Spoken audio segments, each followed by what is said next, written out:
자, 앞에서 했던 얘기 어려운 얘기가 아니고요. 여러분 마음이 태극이다. 여러분 마음 안에 여러분의 본성이 태극이다. 여러분 마음 중에 순수한 영역, 그게 여러분 그 우주를 낳은 자리인 태극, 하느님 자리랑 둘이 아니다. 그리고 이 하느님, 태극은 어떻게 생겼습니까? 음과 양으로. 음과 양이 있다는 얘기는요, 오행을 갖추고 있다는 얘기고, 오행으로 나눠서 얘기하면 인의의지가 있다는 얘기입니다. 추나추동이 있듯이 인의의지가 있다는 얘기입니다. 여러분 마음에는 인의의지가 있다. 봄처럼 사랑하고 여름처럼 아주 화려하게 예절을 갖춰, 예절은 아주 화려하게 드러내는 겁니다. 자기 속에 내가 당신을 존경한다는 걸 화려하게 드러내는 겁니다. 그래야 상대방도 아니까요. 예, 여름처럼 드러내는 겁니다. 반대로 지혜는요, 겨울처럼 딱 정보를 갈무리하고만 있는 겁니다. 씨 아래서 뭐 하나 움직임이 없어요. 딱 알고만 있어요. 하지만 씨는요, 아무것도 안 하고 있지만 씨는 다 알고 있죠. 여름이 되면 난 어떤 존재가 될 거라는 걸 다 그 정보를 갖고 있어요. 지혜. 그리고 봄처럼 사랑하고 가을처럼 아주 서리빨 같은, 추상 같은 정의로움을 보여줘야 됩니다. 이 네 개가 균형을 이룰 때 인간은 양심이, 인간성이 극대화돼요. 이데아가 구현이 됩니다. 이 중에 하나만, 어느 하나만 강조돼도 안 돼요. 뭐냐면 사랑만 강조되면요, 방종으로 흘러요. 아, 너도 사랑하고 너도 신성한 존재고 나도 신성한 존재니까 내가 너한테 뭐라고 하겠니 해서 막 이제 막 물건 훔치고 다니고 해도 너의 신성을 내가 어떻게 막겠니? 사랑한다. 자꾸 이러면요, 더 망가집니다. 이러면 나는 분명히 양심적으로 한 것 같은데 결과가 안 좋게 나요. 결과가 안 좋을 리가 없습니다. 신의 뜻 그대로 했다면, 우주가 여러분 안에 이데아로 딱 심어놓은 프로그램을 그대로 구현했다면요, 결과가 안 좋을 리가 없어요. 뭔가 안 좋게 됐다면 여러분이 지금 뭔가 잘못 수를 두신 겁니다. 인간 이데아를 온전히 구현 못한 거예요. 사랑만 강조하느라 정의를 구현 못한 거예요. 또 반대로 정의만 구현하느라 되게 조금만 잘못해도 막 칼같이 추상같이 하면 어떻게 될까요? 인이 상해요. 예, 그래서 조선 선비들이 늘 하던 말이에요. 인을 강조하면 방종해지고 의를 강조하면 살벌해집니다. 한 사회가 인을 강조하면요, 우리 모두 하나다 그러다 보면 사회가 아주 이제 질서가 없어지고요. 또 너무 질서를 강조하다 보면 흉흉해진다는, 살벌해져가지고. 요 두 개의 균형. 아는 것과 실천, 인식과 실천의 문제죠. 인식과 실천의 균형, 사랑과 정의의 균형. 이 네 가지가 온전히 균형을 딱 이룰 때 여러분은 인간성이 극대화돼요. 그걸 하려고 명상을 하는 건데 목적이 없는 명상을 많이 하세요. 그냥 내 마음이나 좀 편하게 하자고 명상을 하시면요, 절대로 이런 인간성이 구현이 안 됩니다. 그래서 그런 분들은 그런 마르크스 아우렐리우스의 명상록을 보셔도 감동을 잘 못해요. 그냥 명상하면 될 걸 왜 이렇게 뭐 구구절절히 옳고 그름을 따지고 왜 뭐 이렇게 인간성에 대해서 이렇게 얘기를 할까? 참나 자리엔 인간도 동물도 없는데 막 이러면 되게 멋진 것 같죠. 예, 이데아를 정말 모르고 있다는, 영성지능이 바닥이라는 증거입니다. 이런 얘기를 하고 계시다면 제가 좀 세게 말을 합니다. 하도 이런 분들이 저한테 와서 시비를 거니까 저도 좀 편하려고요. 동영상을 한 번씩 해야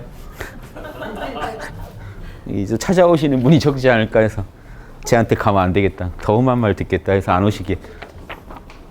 그냥 좀 한번 마음 열고 한번 들어보세요. 예, 제 얘기를.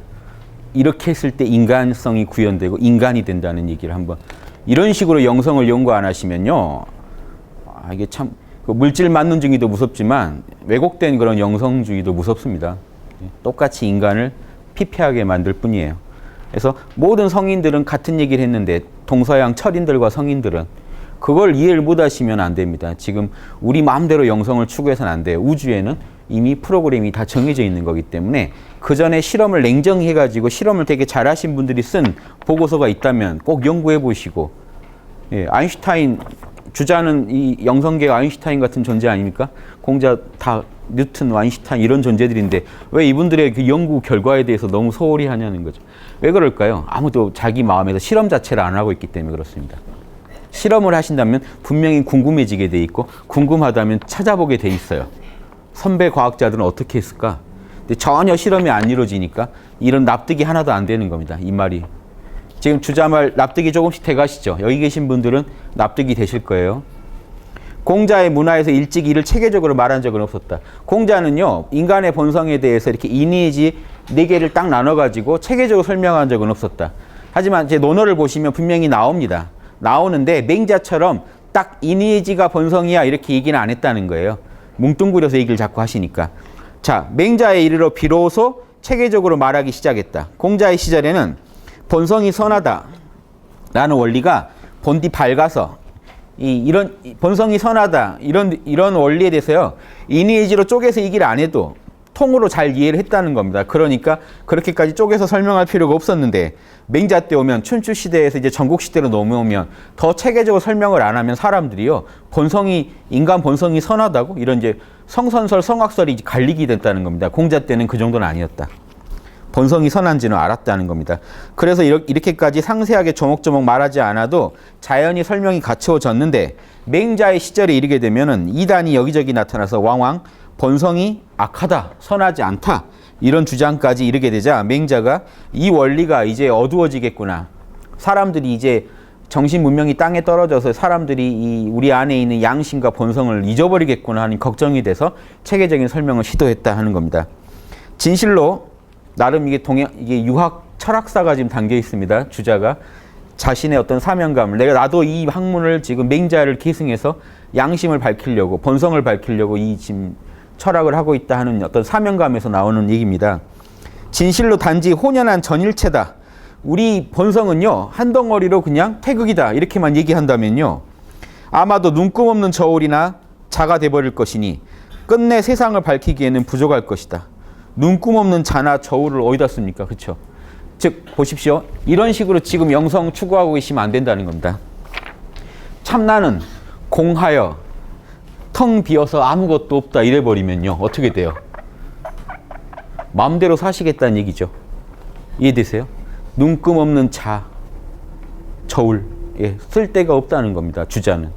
주자 때 이런 주장한 사람들이 누구였을까요? 선불교. 선불교 중에서 견성 제대로 해서 육바라밀까지 하신 분들은 이런 얘기 안 하겠죠. 육바라밀까지 하신 분들은요, 본성 안에 육바라밀이 있다 하고 참나에서 마음법이 나온다 이렇게 하면 이거 주자학이랑 다를 게 없습니다, 사실은. 근데 참나는 텅 비어 공하다라고만 주장하시는 분이 계시고, 왜 인의지를 하느냐? 사랑과 정이 다 어디다 쓰냐? 그것도 에고다 이렇게 주장하는 분들이 있었기 때문에 주자가 지금 반발하는 겁니다. 지금도 여전히 똑같습니다, 이런 그 상황은. 그래서 그냥 혼연한 참나는 나눌 수가 없고 그냥 다 한 물건이다, 나눌 수 없는 한 물건이다 이렇게만 얘기하고 끝내버린다면 이건 말이 안 된다. 이거는 끝내 세상을 밝히기에는 부족하다. 뭐가 옳은지 그른지도 모를 거라는 겁니다. 그런 식으로 공부해서는. 제가 강조해드리는 명상법 몰라를 제대로 하면 이렇게 되겠죠. 몰라, 사랑도 몰라, 정의도 몰라, 지혜도 모르겠어, 아버지도 모르겠고 다 모르겠다 하면 이렇게 될 겁니다. 이건 아니다 하는 거죠. 이거는 에고를 초월할 때 쓰는 방편이지, 이 참나랑 하나가 됐다면요, 참나에서 무한한 사랑과 정의와 지혜를 끌어낼 수 있어야 된다. 이게 지금 주자의 주장이고요. 그래서 내가 범주를 그 네 가지로 나누어서 설명하는데, 이제 맹자가 처음 한 거죠. 맹자가 이렇게 나누게 된 거다. 나도 그래서 이 인의지를 강조하는 거다 이겁니다. 네 가지로 나누었으니 여기에서 맹자의 사단의 설이 확립되었다. 자, 이해되시죠? 맹자 진심장의 이 말을 지금 맹자가, 공자는 이렇게 표현하는데 맹자는 언제 그럼 자세히 얘기했냐? 여기 진심장에서 그래요. 군자가 본성으로 삼는 인의지는 정확히 표현하고 있죠. 군자의 본성은 인의지다. 자, 여기 이 말에 제가 아까 드린 말씀 이해되세요? 소인의 본성은 인의지가 아닐 수 있죠. 이해되세요? 군자가 본성으로 삼는 건 인의지다. 소인은요? 소인은 뭘 본성으로 삼을까요? 그럴 때 중국에서 주로 쓰는 게 음식남녀라고 그래요. 영화 음식남녀 있었죠. 음식남녀를 주된 본성으로 삼습니다. 소인들은. 음식, 식욕, 남녀, 성욕. 욕망을 자기 본성으로 알고 산다는 거예요. 군자들은 안 그러고 인의지를 본성으로 알아요. 이 얘기가 지금 이해되세요? 지금 구현하는 이데아 수준이 달라서 그런다는 거예요. 소인은 구현하는 게 음식남녀만 구현하고 살고 있다는 거예요. 군자는요, 사랑과 정의와 지혜와 예절을 구현하면서 살고 있다. 이렇게 마음의 질이 달라지지 않으면, 마음이 작동하는 방식이 달라지지 않으면 이데아는 복원된 게 아닙니다. 그러니까 자기는 소인으로 살아요. 지금 많은 지식인들이 이렇게 삽니다. 소인으로 살아요. 음식남녀로 살고 있으면서 입을 열면요, 사랑과 정의를 얘기해요. 이런 분들이 제일 무섭죠.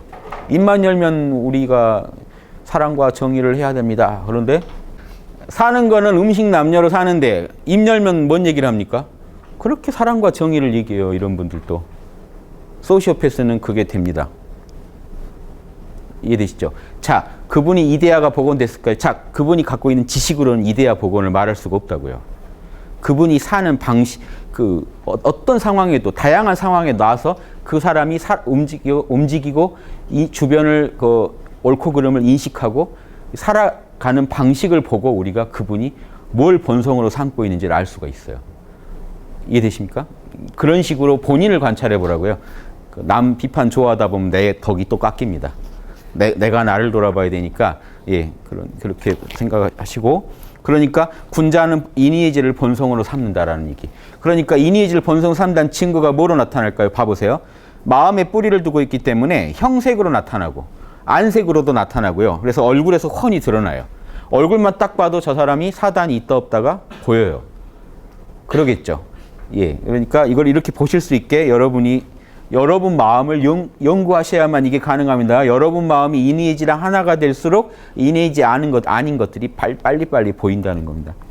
등에서도 풍성하게 드러나요. 뒤태만 봐도 저거 사단 없는데 저 사람? 등만 보고도 알 수 있고요. 팔다리에서 실제로 시행된다. 팔다리 움직이는 거 보면은 사단 있다 없다가 다 나타난다. 즉, 자 보십시오. 형체도 없는 마음에 이데아가 딱 이니에지란 이데아가 박혀 있으니까 마음을 그렇게 움직이니까 그 다음에 어디로 나타나나요? 얼굴에, 그 다음에 등에, 팔다리에 여러분의 모든 존재 전체가 여러분이 본성이라고 생각하는 그걸 구현하고 있겠죠.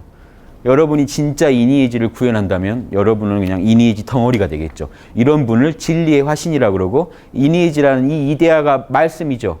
하나님이 말씀으로 우주를 창조할 때 말씀입니다. 그래서 성인을 예수님을 뭐라고 하나요? 요한복음에서 말씀이 육신이 됐다고 하는 겁니다. 여러분도 똑같이 되실 수 있어요. 이니에지만 그대로 구현하시면 이데아가 육신이 되셨다 하는 존재가 여러분 되실 수 있다는 겁니다. 별로 감동 안 받으시네. 이해되시죠? 예.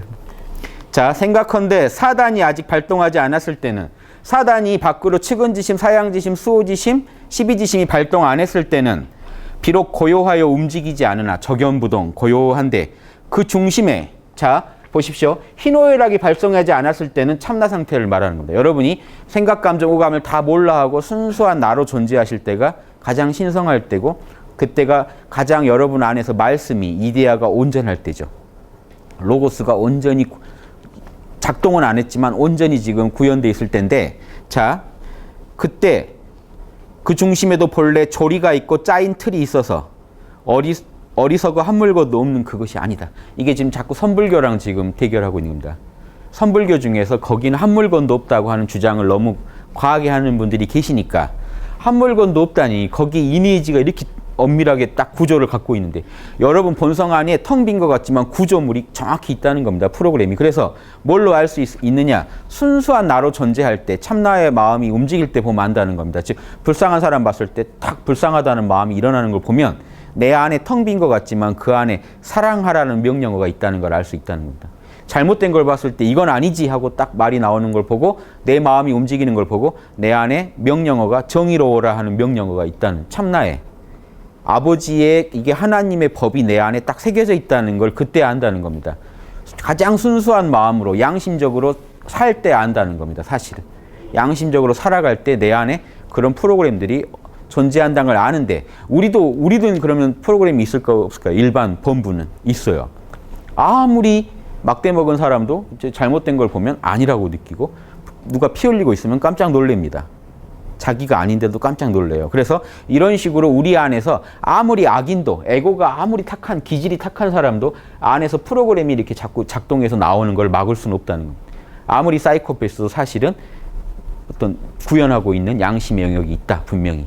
예, 이런 식으로 알 수도 있고 자 그런데 내가 더 노력을 하면 그걸 더 적극적으로 이 사단을 확충하면요. 자 측은지심을 불쌍하다는 마음이 들었을 때 눌러버리지 않고 확충한다는 건요. 남이 불쌍하다는 마음이 일어날 때 그걸 실천해 버리는 겁니다. 옳고 그름이 마음에서 일어날 때는 그걸 가리지 말고 옳은 건 옳다고 하고 틀린 건 틀리다고 해버리는 겁니다. 뭔가 잘못됐다고 싶을 때는 그 일을 안 하는 겁니다. 이런 식으로 실천을 하나씩 옮기잖아요.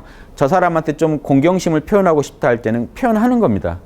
말과 행동을 조심해서 해버리는 겁니다. 그러면요, 이렇게 계속 내 마음에서 프로그램이 작동할 때마다 그걸 다 실천해버리면 여러분은 성인이 되실 수밖에 없겠죠. 이런 게 이제 유교의 사단 확충론이라 그래요. 사단만 안에서 프로그램이 있기 때문에 사단이 자꾸 이렇게 삐져나오게 돼 있어요. 우리 마음을요, 뭐 있죠, 송곳처럼 자꾸 뚫고 나와요. 우리 마음이 아무리 가리려고 그래도 안에 프로그램이 있다 보니까 자꾸 삐져나오는 이 마음을 지금 보십시오.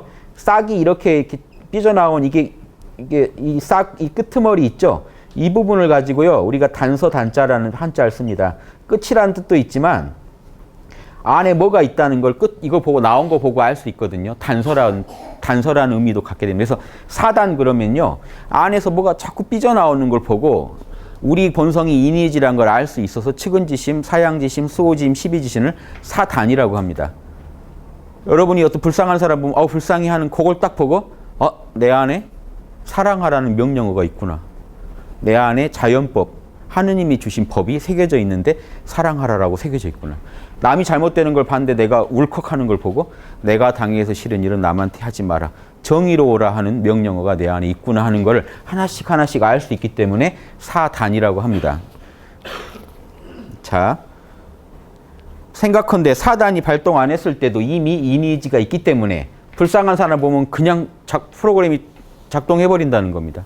자, 이해되시죠? 그래서 텅 빈 한 물건이 아니다, 이렇게 얘기했는데요. 오늘 학당에 올라온 글이죠. 쉘링의 선험적 관념론의 체계에서 제가 한번 같이 서양 철학도 같이 보면 재밌잖아요. 쉘링이 이런 말을 합니다. 나는 생각한다라는 명제 안에는, 이게 데카르트가 한 말이죠. 나는 생각한다, 고로 존재한다. 그런데 나는 생각한다 그러면 이미 경험적 자아죠. 나라는 존재가 어떤 생각을 하고 있는 자이기 때문에 경험적 자아가 돼버려요. 에고의 영역, 생각하는 내가 돼버리잖아요. 자, 그러니까 지금 쉘링은 이걸 비판하는 겁니다. 나는 생각한다고 해버리면 이미 자아에 대한 어떤 규정이나 영향받은 표현이 있다. 자아가 이미 벌써 자아를 전제해야 돼요. 나는 생각한다 그러면 내가 있어야 또 생각을 하니까. 자아가 이미 그 자아에 대한 규정이 있게 된다. 그에 반해서 나는 존재한다고 해버리면 거기에는 그 명제는 무한한 명제이다. 왜냐하면 이 명제는 어떠한 현실적인 수로도 가지고 있지 않다. 내가 생각, 감정, 오감을 했을 때 내가 제약이 되는데 나는 존재한다는 것 그 자체에서는 지금 어떠한 현상적인 작용이 없다는 거예요. 현상계적인 경험 세계에서의 작용이 없어요. 이게 선험적 자아를 얘기한 겁니다. 그래서 이 명제는 어떠한 현실적인 수로도 가진 바가 없는 명제이기 때문에, 그러나 바로 그렇기 때문에 이 명제는 가능한 수로들을 무한히 가지고 있다. 나는 생각할 수도 있고, 나는 이 감정 울고 웃을 수도 있고, 나는 슬퍼할 수도 있고, 나는 기뻐할 수도 있고, 무한하죠. 즉 이 나라는 게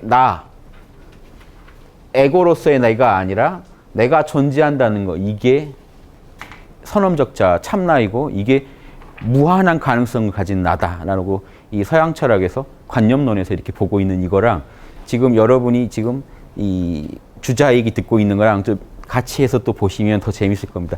나는 텅 빈 것 같지만요, 무한한 가능성을 가지고 있고 그 안에 이 주자학은 더 들어가죠. 이니에지라는, 희노애락이라는, 생각, 감정, 오감이라는 그런 거를 바로 일으킬 수 있는 그런 원리들을 잔뜩 가지고 있다는 겁니다. 이미. 이게 불교식으로 표현하면요, 지금 불교랑 대항해서 주자는 얘기하지만 사실 불교에서 하면 뭡니까? 마음법이 유심이다. 나에서 나온다. 같아요, 불교도 사실은. 근데 왜 이제 불교랑 척이 됐냐? 육바람일 잘했으면 됐을까요? 자, 보십시오. 불교분들도 만약에 참나를 깨쳤는데 참나를 깨친 데서 육바라밀의 구현이라는 지혜와 자비를 구현했다면 인간성을 회복하신 거죠. 그러면 유교 아니라 뭐라도 그걸 욕 못합니다. 근데 참나만 찾고 끝내니까 비판이 들어오는 겁니다.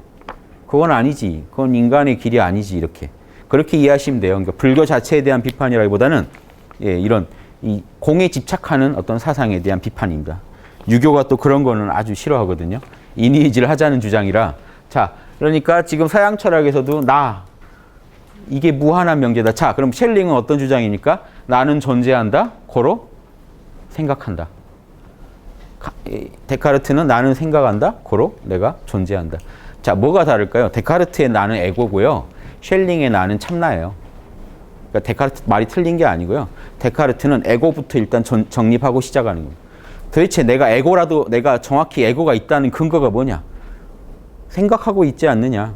그러므로 넌 존재한다. 에고, 너부터 이제 학문을 시작하자. 자명한 거는 에고가 의심하고 있다는 건 자명하지 않은가. 여기서 학문을 시작한 거고요. 지금 셸링은 선언적 자아를 정립하려고 데카르트를 비판하고 참나부터 시작하려고 지금 학문을 이렇게 때린 겁니다. 이해되시죠? 예. 그래서 이런 것도 하나 이해해 보시고요. 이 나가 이 참나랑 다르지 않아요. 그래서 이 나, 여러분도 그럼 참나로 존재하시려면 아주 쉽죠. 생각하지 마세요. 생각을 몰라 하시고 감정을 몰라 하시고 순수하게 존재하시면 여러분은 무한한 가능성을 가진 나입니다. 자, 동양 철학, 서양 철학에서 하나 더 들어갈게요. 기독교에서, 구약에서 뭐라고 했나요? 모세한테 여호와가 나는 스스로 있는 자다.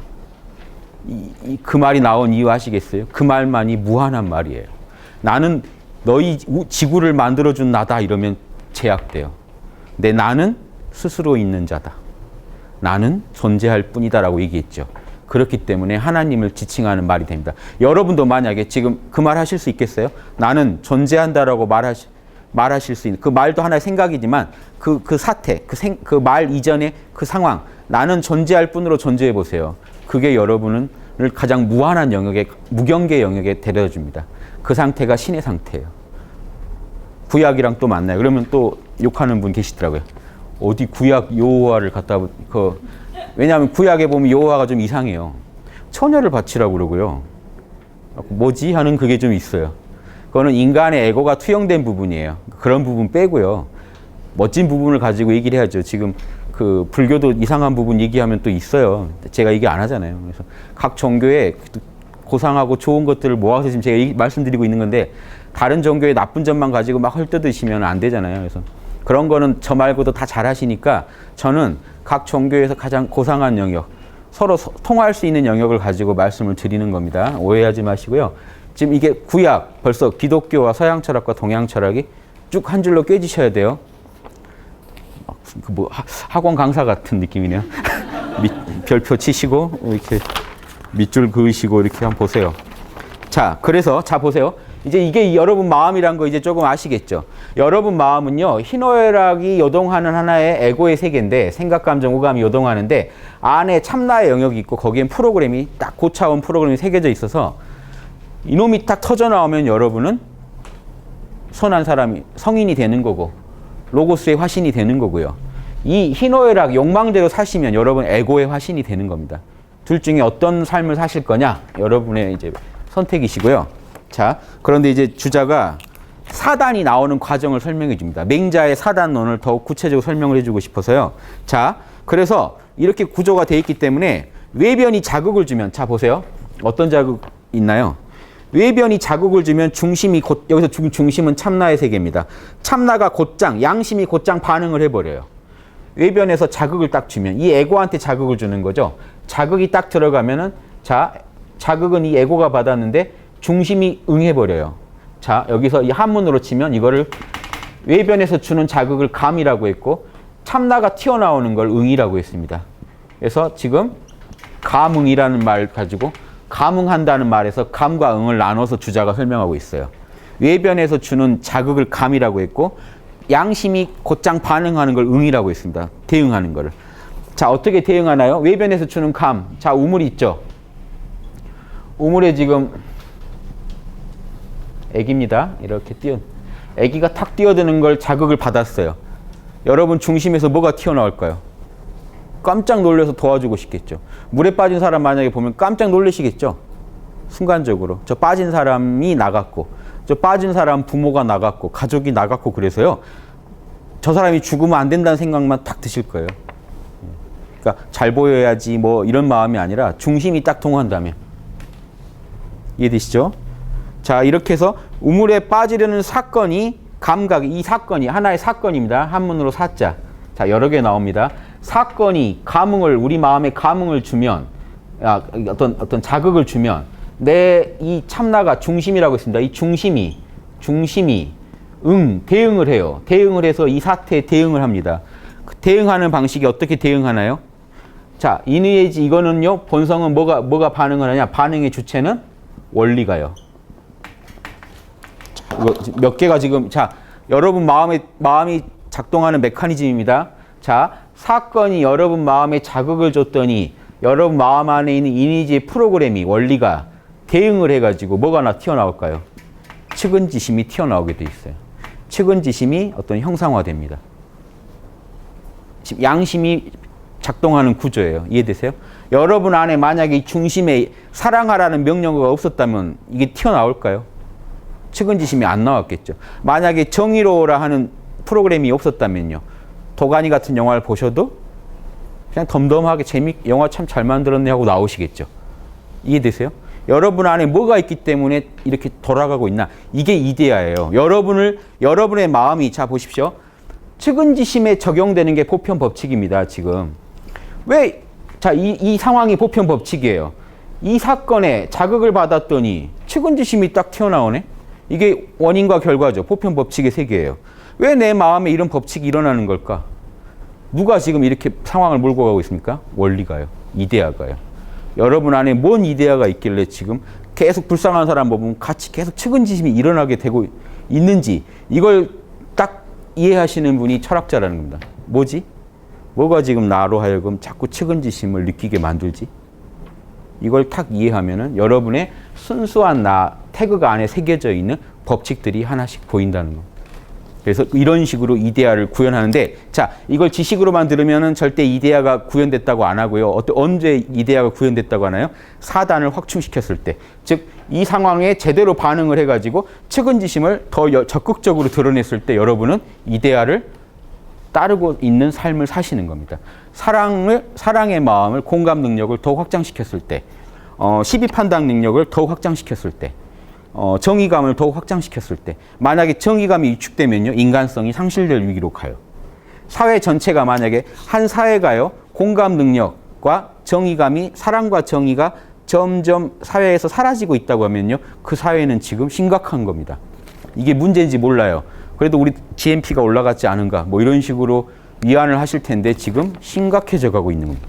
사회가 죽어가고 있다는 거를 이 영성이 있는 분들은 아실 텐데, 언제 알까요? 대부분은 이제 옆 사람이 내 뒤통수를 치고 내 목에 칼을 들이댈 때, 아, 사람이 그렇게 살면 안 되는 거구나. 자식이 동남아 여행을 가자고 나를 자꾸 부추길 때, 짐을 싸서 빨리 가자고 왠지 불안하실 때, 여러분이 아, 인간성을 도외시한 결과가 나한테 돌아올 때 알아요. 사람은 왜? 영성이 낮다 보니까 호리 피해는 강하잖아요. 나한테 해가 올 때 압니다. 상황이 잘못됐다는 걸. 그 전에 알아야 되는데, 원래 영성이 제대로 작동하는 사회라면, 사랑과 정의가 꽉 차 있는 사회라면, 누구 하나가 오늘 어떤 두 사람이 심한 말다툼 한 게 그 사회 전체에 퍼질 정도로, 전라도에서 둘이 싸웠대, 멱살 잡고. 엄청나게 사단이 발달되어 있는 나라죠. 그런 것도 문제가 있다고 느낄 정도가 안 되고, 이제는 뭐 이렇게 사람을 토막내가서 뭐 했대, 뭐 아유 하도 그런 얘기는 이제 식상하다, 이 정도 되면요, 내가 토막내지기 전에는 지금 감이 잘 안 온다는 겁니다. 이게 무뎌져 가지고요. 이해되세요? 영성이 바닥이라는 게 심각해진 사회 전체를 이렇게 뭔가 큰 불치의 병이 걸려 죽어가고 있는 정도라는 거를 이제 좀 이런 얘기하면서도 같이 좀 이해하시면 좋을 것 같아요. 이게 내 마음의 문제지만 이 나라의 문제이기도 합니다. 사회의 문제이기도 해요. 자, 인의 원리는 이런데, 만약에요, 이게 아기가 이제 물에 빠지는 상황이 아니라, 지금 가면 여기 근처에 종묘 있죠. 종묘 앞을 지난다. 예전 선비들이 종묘 지나고 조정에 지금 저 청와대를 들어가고 하면은요, 어떤 상황, 그 상황에서 어떻게 마음이, 무슨 원리가 튀어나올까요? 사양지심이요. 예절의 원리가. 예절의 원리가 튀어나와서 공경지심, 공경하는 마음이 나온다는 거. 이해되시죠? 자, 이렇게 내 안에요, 이런 아주 정밀한 내 마음이 하나의 메커니즘을 갖고 돌아가고 있다는 걸 아시는 분, 내 마음 안에 아주 신비한 프로그램이 깔려서 하나님이나 할 거를 인간한테 지금 신이 요구하고 있다는 거, 이거를 이해하고 거기 부름에 응하는 거, 하나님의 법을 자발적으로 따르는 존재예요. 자연법이거든, 이건요. 자연이 정한 법을 남들은 다 지금 우리나라 실정법도 다 못 따르는데 무슨 자연법이냐 하고 있을 때, 혼자서 내가 당해서 싫은 일은 남한테 하면 안 되지 하고 딱 분연히 일어나신 분이 성인입니다. 원시 시대에도 그런 분이 계셨을 거고, 우리가 아는 시대에 2000년 전, 3000년 전에도 다 계셨죠. 소크라테스가 그랬고, 예수님이 그랬고, 공자님이 그랬고, 맹자가 그랬고, 이렇게 이런 분들이 인간 세계에 있다는 게요. 인간한테 희망이 있는 거고 그런 분들이 지금 해놓은 이 연구서들을 보고서들을 우리가 공부해야 되는 이유도 이런 겁니다. 이게 사라지면요. 인간은 동물하고 별로 차이가 없어요. 예, 뇌가 달린 동물일 뿐입니다. 그렇게 되면. 그래서 아주 엄청난 얘기들입니다. 이게. 그래서 이렇게 형상화가 된다. 자, 이걸 형상화라고 합니다. 측은지심이 여기서는 한자를요. 형체를 띠게 되면 그 안에 담겨 있는 법칙이 보편 법칙입니다. 여러분이 측은하다는 마음이 일어나게 되는 법칙. 이 법칙을 연구하는 게 심리학이죠. 왜 마음이 저런 원리로 돌아갈까? 근데 우리는요, 철학은요, 이데아로 들어가야 돼요.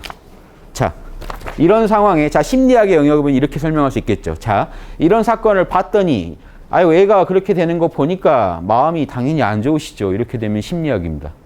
그런데 철학은요, 뭐가 있어서 그렇게 만들었을까? 우주는 어떤 식으로 지금 뭘 원하는 건가를 연구하는 겁니다. 신의 뜻을 연구하는 거예요, 철학은. 과학도 그래요, 사실은. 똑같은데, 신의 뜻 중에 작용하는 모습을 연구하는 게 드러난 모습을 연구하면 과학이고요. 신의 내심을 연구하는 게 철학이에요. 지금 작용하지 않고 있지만, 신은 내심 지금 이게 기획을 하고 있는가? 인간한테 뭘 바라고 있는가?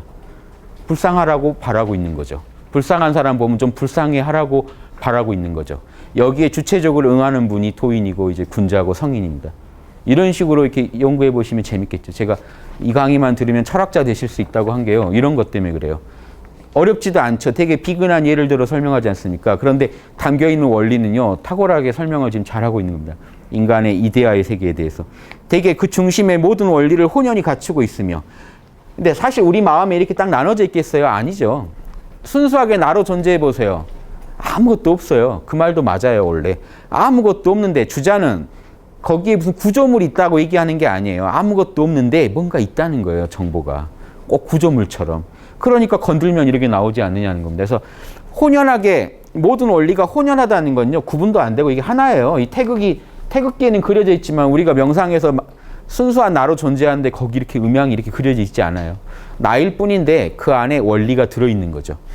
그 안에 분명하게 또 각각 분명하게 구분되어 있어요. 이는 꼭 사랑할 땐 사랑하라고 그러고 정의로울 땐 정의로우라고 그러고 지혜로울 땐 지혜로우라고 분명히 또 그 안에 구분도 다 있더라는 겁니다. 텅 비어있지만 뭔가 구분이 있다. 이걸 주자학에서 뭐라고 하냐면요. 무극이면서 태극이다 그래요. 텅 비어있으면서도 우주를 다 낳을 정보를 갖고 있다. 불교는요. 불교 같으면 공하면서 거기 마음법이 들어있다. 같은 얘기입니다. 유교랑 지금 불교랑 사실은. 그래서 사단의 모습이 각기 같지 않다. 분명히 추나추동에 이게 있어요. 음양이 있기 때문에 분명히 얘네들이 나올 때 보면 틀려요. 모양이. 사랑하라는 건 봄 기운이고요. 딱 정이 날카롭게 지적할 때는 가을 기운이고요. 예절로 표현할 때는 분명히 여름 기운이고요. 딱 어떠한 모습도 안 보이고 딱 옳다 그러다 판단만 할 때는 겨울 기운이에요. 이게 분명히 우리 텅 빈 것 같지만 거기 있더라는 겁니다. 그 원리나 에너지가. 그래서 사단의 모습이 밖으로 튀어나올 때 모습이 다르다. 이렇게 맹자는 네 가지 범주로 분석하여 인간의 본성은 혼연한 전일체이면서도 한 덩어리이면서도 그 가운데 분명히 명확하게 세부적인 조목들이 내재함을 학자들에게 보였으니 이를 통해 인간의 본성이 선악을 알 수 있게 되었다. 맹자가 성선을 주장하는 게 이렇게 심오한 입장에서 주장을 한 거라는 겁니다. 성선설, 성악설 이렇게 대충 이야기하실 게 아니라는 거예요. 순자의 성악설은 뭐 때문에 그러나요? 이것 때문에요. 순자는요, 에고 관점에서 본성을 분석했어요. 에고의 본성은 이기적이죠. 그러니까 악하더라는 거예요. 맹자는 이 양심의 세계에서 본성을 찾았기 때문에 방금 전혀 다른 차원에서의 접근을 하는 겁니다. 예, 순자랑 맹자랑 이 마음, 영혼을 연구한 그런 어떤 관점이 달라서 그래요. 예, 그래서 입장이 다른 겁니다. 데카르트는 어떤 식으로 서양 철학자 입장 한번 들어볼게요. 데카르트는 양지, 이거를 보통 일반적으로 철학책에서 양식이라고 번역합니다. 인간이 본래 갖추고 있는 판단 능력. 이걸 동양에서는 양지라고 그랬거든요. 그래서 저는 양지라고 번역해요. 양지는 이 세상에서 가장 공평하게 나누어져 있다. 왜냐하면 누구나 양지는 자신에게 충분하다고 여긴다. 양지가 뭐냐면 위에 사단의 모습 중에 공감, 인이고요. 측은지심, 정의감, 수호지심이고요. 잘못된 걸 보면 부끄럽거나 미워하는 마음, 겸손함, 사양지심이고요. 시비판단 능력이 시비지심이거든요. 시비지심을 양지라고 지금 데카르트는 부르는 겁니다.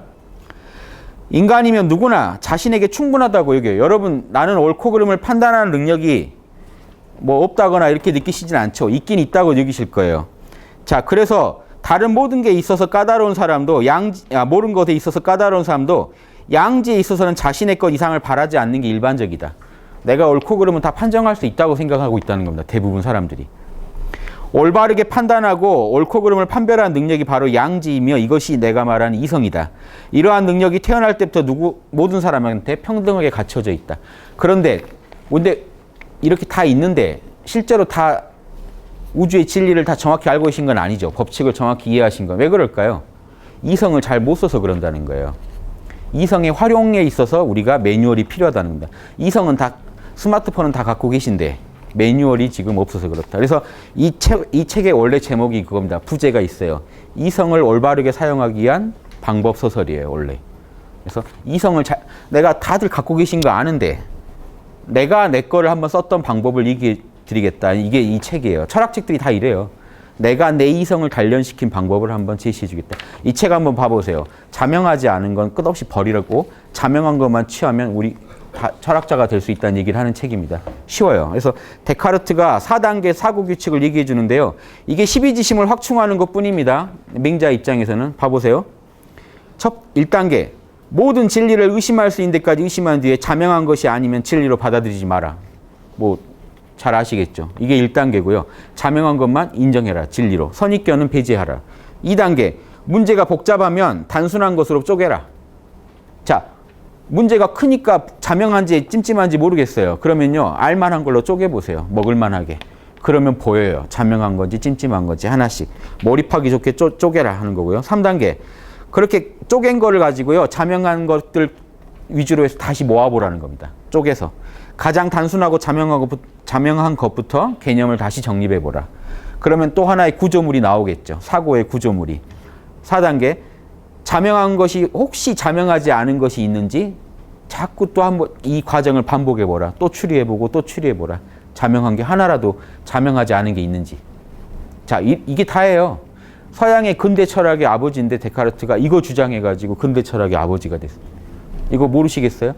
자명한 거 아니면 인정하지 말라는 겁니다. 이게 왜 그럴까요?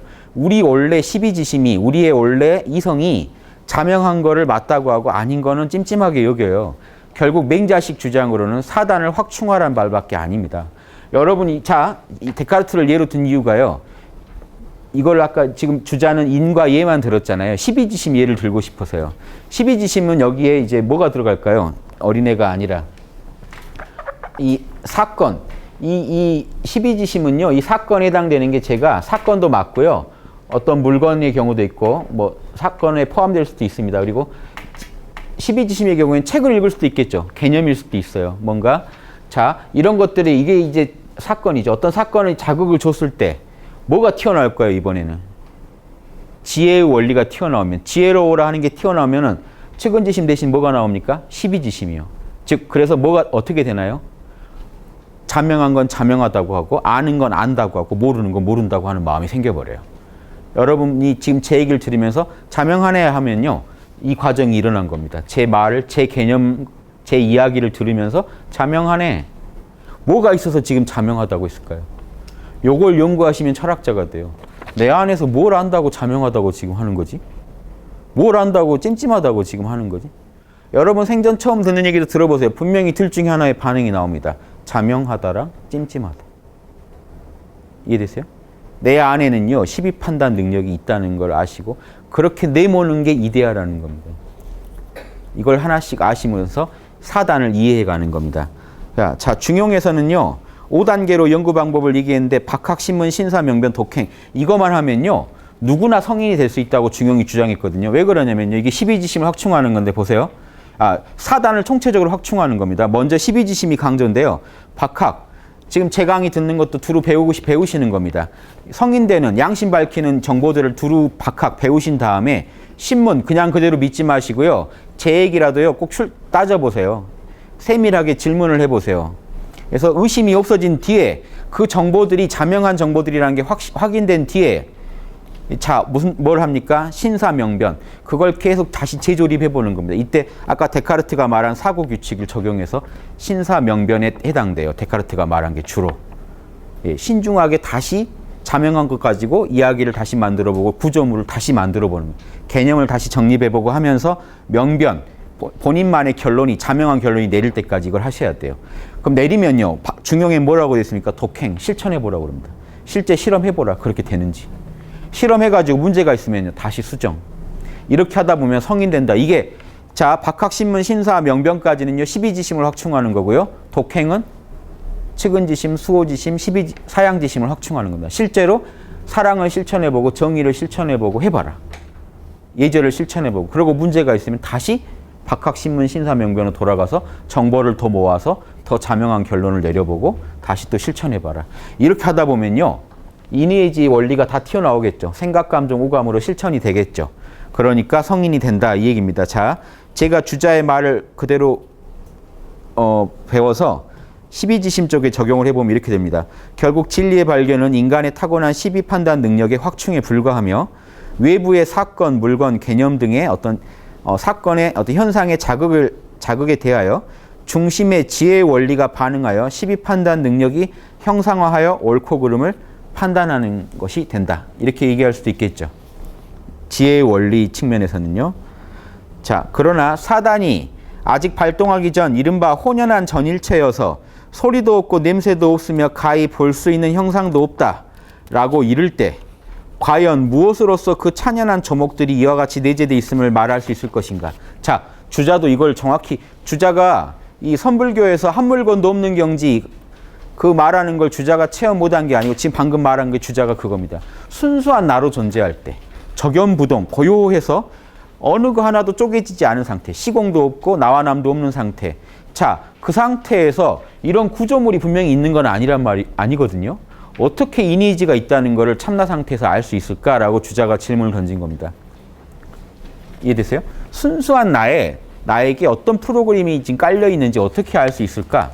어떻게 알 수 있을까요? 지금 제 강의를 지금까지 들으셨다면 밖으로 튀어나오는 거 보고 알죠. 건드려 보면 안다는 겁니다. 그래서 지금 그림처럼 안에 이니지의 프로그램이 깔려 있는지는요, 건드려 보면 알 수 있다. 생각컨대 이 원리는 바로 그 발동처에서 증험해 볼 수 있다. 대저 사물에는 반드시 그 뿌리가 있으니. 자, 보십시오. 측은지심이 이렇게 튀어나왔을 때, 형체를 갖고 우리 마음속에서 나타났을 때는 뿌리가 있을 겁니다. 분명히 뭐가 이렇게 내몰았을까? 불쌍해하라고 명령한 게 있을 거다 하는 겁니다. 그러니까 본성의 원리는 비록 형체가 없지만 그 단서가, 그 밖으로 튀어나온 어떤 드러난 모습이 나타날 때는 분명히, 가장 분명하게 그때 볼 수가 있다. 증험해 볼 수가 있다. 고로 불쌍히 여기는 마음이 밖으로 튀어나온 걸 보니 사랑의 원리가 있음을 필연적으로 알 수 있고, 우리 마음 안에는 사랑하라라는 명령어, 천명이 있구나 하는 걸 알 수 있고요. 부끄러워하는 마음, 자기가 죄를 지었을 때는요, 부끄러워하는 마음이 나타나는 걸 보니 아주 흉악한 강도 사건 저질러 놓고 마스크를 고집한다면 부끄러운 거죠, 지금. 부끄러워하는 마음이 있으니 그걸 보면 인간이면 흉악한 사람마저도 그 안에 정의의 원리가 있다는 걸 알 수가 있고요.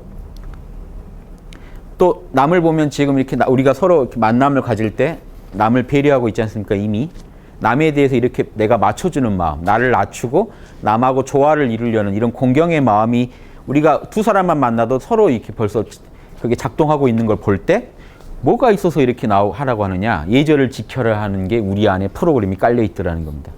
있음을 알 수 있으며, 시비를 분별하는 마음으로 볼 때, 꼬맹이마저도 맞아, 틀려라고 말하는 걸 볼 때 안에 지혜의 원리가 있구나 하는 걸 알 수 있다는 겁니다. 지혜로우라 하는 천명 하늘의 프로그램이 깔려 있다는 걸 알 수 있더라는 겁니다. 여기까지 아시면 철학자고요. 자, 여러분 이거를 실천을 통해 아셔야 철학자입니다. 왜 그런지 아시겠죠? 이걸 지식으로 들으면요, 전혀 자명하지가 않아요. 지금 제 얘기 듣고도. 자명이 아주 없는 건 아닌데 너무 약해요. 그 인가하는 자명함이요. 여러분 안에서 지금 작동하고 원리가 작동하는 그 힘이 너무 약하다고요. 그러니까 제 얘기 들을 때는 그런가 보다 하다가 딱 이제 강의장을 나가시는 순간 사라져요. 여러분 왜 자기계발서 막 보시는지 아십니까? 책 볼 때 되게 자명해요. 그렇지, 사람이 이렇게 살아야지. 덮는 순간 사라져요. 여러분께 아닌 것들은. 이해되세요? 지식은요, 되게 자명함을 자극해줘요. 지식을 만나면, 좋은 정보를 만나면 여러분 내면이 울리기 때문에 순간적으로 자명해져요. 근데 여러분께 아닌 것들은요, 이거 더 이상 자극을 안 주는 순간 사라져버려요. 작동이 하나도 안 돼요. 진짜 영성이 개발됐다는 게 뭔지 아시겠습니까? 외부에 자극이 없더라도 지금 여기서 스스로 자꾸 튀어나올 수 있게. 그러니까 외부에 어떤 자극을 만나든 이니지가 작동할 수 있게, 옳고 그름을 판정할 수 있게 계속 훈련시켜 놓는 겁니다. 계속해서 이 12지심을 확충 안 해놓으면요, 일시적인 12지심의 드러남은요, 금방 사라져버린다는 거예요. 그래서 사건을 딱 만났을 때 옳고 그름을 잘 못 따지고 매몰돼 버려요, 상황에. 이해되십니까? 그러니까 분명히 있는데, 제 강의 들으면 기분 좋으신다 하는 분들, 머리가 시원해진다 하는 분들은요, 제 강의를 들으시면 제가 먹기 좋게 해서 말씀을 드리기 때문에 여러분에서 12지심이 금방금방 튀어나올 수 있게 제가 그렇게 드리기 때문에 그래요. 이해되세요? 자명한 얘기를 많이 드리기 때문에 금방금방 자명하다라는 12지심이 금방금방 튀어나오시니까 여러분이 제 강의 들으면 머리가 좀 시원해진다, 개념이 정리가 된다, 이런 말씀이 나오는 겁니다. 만약에 제 강의가 제가 지금 이렇게 철학을 하는 게 아니라 영성을 얘기하는 게 아니라 예술가라면 저는 어떤 식으로 반응을 드릴까요? 지금 양심 중에요, 제가 지금 하나 더 보태서 설명드린 게 있어요. 미추지심. 아름다운지 추한지 아는 마음도 이 양심에서 나와요. 똑같아요. 진선미가 다 양심에서 나오거든요. 진선미가 프로그램이 원래 여러분 안에 다 있어요. 옳은지 그른지 알면 진. 그쵸? 선한지 악한지 선. 아름다운지 추한지 알면 그게 미입니다. 그게 이미 타고나 있지, 그거 배워서 아는 게 아니에요. 어린애들 보시면 이뻐 안 이뻐를 배워서 합니까? 아니야. 아닌 건 아닌 거죠. 전혀 내 마음에 감동을 못 주는 건 아니야 라고 합니다. 동물들도요, 서로 그때 어디 공원에 개를 데리고 가는데 그렇게 여자 암캐만 보면 달려들던 개가 이렇게 무서운 암캐예요. 분명히 불독이 지나가니까 근처에도 안 갑니다. 안 쳐다봐요. 뭔가 이게 있죠. 선명히 이거는 내가 이게 추함을 무릅쓰고 해야 될 일이다. 어떤 일은 이건 아니다. 정확히 판단하던데요. 그래서 우리 인간도 똑같이 있습니다. 안에 미추지심이. 이거는 배운 게 아니에요. 건들면 외부에서 자극을 주면 튀어나와요. 그럼 예술가들이 하는 게 뭐겠습니까? 음악이나 시각이나 청각이나 시각 재료를 써가지고요, 탁 자극을 줬을 때 뭐가 튀어나와야 돼요? 보는 사람한테서 미의 원리가 튀어나와요. 아름답다가 안 느껴지면요, 지금 그 작품이 소통이 실패한 거죠. 나는 자극을 줬는데 저쪽에서 무슨 의도로 그리신 거예요? 이렇게 나오면 소통 실패. 그런데 이 미추지심은 12지심이랑 좀 달라서요. 12지심은 만국 공통이고 인간이면 다 똑같겠죠. 옳은 건 옳고 아닌 건 아니. 1 더하기 1이라는 거는 다 똑같죠. 다만 미추지심은 감성을 자극해야 나오죠. 그러니까 사람마다 좀 틀립니다. 그러니까 누군가한테는 감동을 주는 작품이 누군가한테는 전혀 감흥이 없을 수도 있어요. 그러니까 이런 것까지는 고려해야 됩니다. 미추지심은 감성의 영역이고 12지심은 이성의 영역이라 좀 나타나는 맛은 다르지만 똑같은 건요, 우리 안에 이미 그게 있더라는 거예요. 그래서 이런 에고의 그런 어떤 경험에서 오는 왜곡된 미추지심 말고요, 순수하게 아름답다고 하는 거는요, 순수하게 옳다고 하는 거랑 순수하게 진리라고 하는 거랑 하나입니다. 진선미가 같이 작동해요. 그래서 여러분이 가장 아름다운 어떤 진리를 보면요, 그게 가장 선하다는 걸 알고 또 그게 가장 아름답다는 것까지 알게 돼요. 그래서 이렇게 또 하나로 돌아가는 진선미도 아셔야 됩니다. 양심, 우리가 이데아를 가장 구현했을 때 나타나는 그 미라는 게 또 있고, 우리 에고를 만족시키는 미라는 게 또 있더라는 거. 미에서도 또 영역이 갈라지지만, 제가 방금 이런 거 얘기 드리면 이거를 예술 철학이라 그래요. 예술의 철학을 집어넣는 이데아의 영역하고 예술의 예술가들이 하는 작업에서 나타나는 법칙과 그 이데아를 가지고 한번 설명을 해보면 철학이 됩니다. 이해되시죠? 진선미에 다 적용하면 진리는 옳은지 그른지 인식하는 문제고요. 선은 실천하는 문제고요. 미는 이 판단하는 문제죠. 아름다운지 추한지. 그래서 칸트가 실천 철학, 실천이성 비판, 순수이성 비판이 진이고요. 실천이성 비판이 선이고 판단력 비판이 미에서 진선미 3부작을 계획해서 만든 겁니다. 인간이 갖고 있는 그런 그 영역을 이 에고의 작동과 이 순수한 양심의 작동을 설명해 보려고 한 겁니다. 그래서 철학자들은 다 지금 그런 걸 연구하는 거예요. 진선미의 근원, 이데아. 결론은 서로 틀려요. 다 연구에서 얻은 성과가 다르기 때문에 결론은 틀리지만 이 영역을 연구하는 사람들을 우리가 철학자라고 한다. 크게 봤을 때 이렇게 이해하시면 좋겠네요. 자, 여기 5페이지부터는 오늘 못 하겠죠. 아무리 봐도.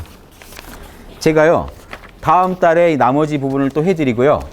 혹시 이제 이걸로 좀 부족할 것 같으면 또 다른 거 짧은 거라도 하나 더 가져와서 같이 또 읽어보겠습니다. 오늘까지 제가 해드린 내용 좀 잘 숙지하시면 여러분들은 지금 충분히 지금 철학의 세계에 입문을 한 거고요. 여기서 이제 어떤 방식으로 철학을 해야 될지도 잘 감을 다 잡으신 겁니다. 이 밖에 다른 데서 찾으실 필요가 없어요. 명상하시면서 자명한지 끝까지 물고 늘어져 보십시오. 그리고 본인의 욕심을 잘 관리해 보세요. 희노애락 관리를 못 하시면서 이 법칙을 구현했다는 게 말이 안 되거든요. 내 욕심을 그대로 두고 법칙을 구현할 수가 없어요. 식욕, 성욕에 쫓겨가는 사람이, 그것만 쫓는 사람이 내가 이데아를 알았다, 이게 안 됩니다. 알았다 하더라도 되게 제한적으로밖에 몰라요. 아주 모를 수는 없지만, 그러니까 예술가들이요, 만약에 자기 희노애락이 통제가 안 되면 어느 영역에서는 되게 밝아요. 남들보다 많이 알아내지만 전체 균형이 안 맞기 때문에 우리가 올바른 인간으로서의 어떤 진선미를 구현했다고 못하는 겁니다. 이해되시죠? 이런 좀 수준 높은 얘기도 좀 이해를 하시면 아마 이 영성이 뭔지 좀 실감나게 아시지 않을까, 좀 그런 마음에서 말씀드렸습니다. 예, 수고하셨습니다.